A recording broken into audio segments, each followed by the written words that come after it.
Hello, ladies and gentlemen, and welcome to Mr. Saucedo's YouTube videos. This is our third teacher tip for Google Classroom. If you've been following along, we talked about how to use and download basically the extension for emojis so that you're able to make things stand out a little bit more.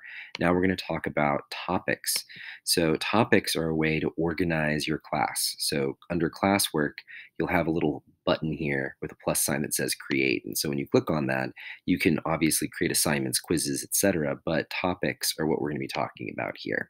So I'm going to be adding multiple topics, and to make them stand out, I'm going to be using the emoji extension from the last tip.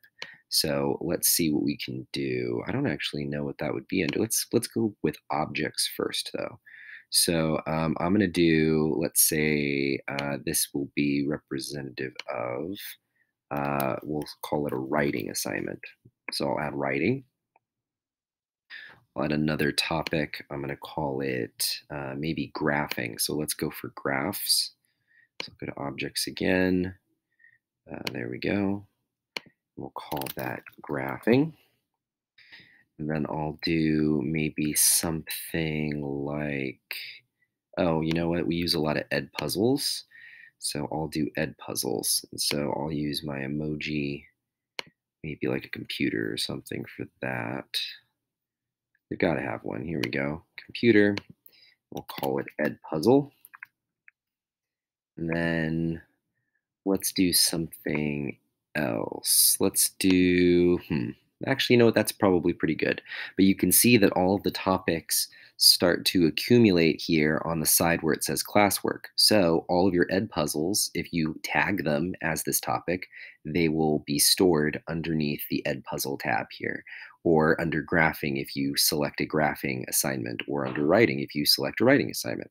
Another way of using this that some teachers like is instead they go week by week. So instead you can say like, and I'll just pick something random again. Let's pick another object here. Let's make that a little backpack.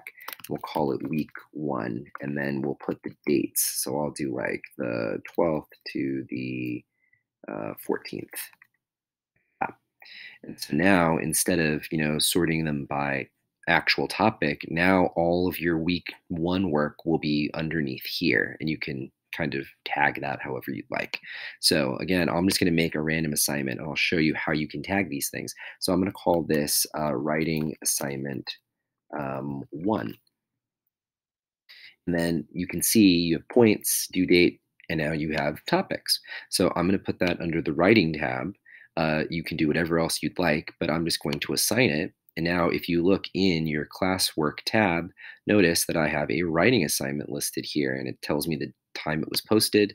And when I click on it, it gives me any information that I would have included in that assignment itself. Okay. And again, you can view those assignments as such, like that. All right. So again, that was tip number 3. If you have any questions, please let me know.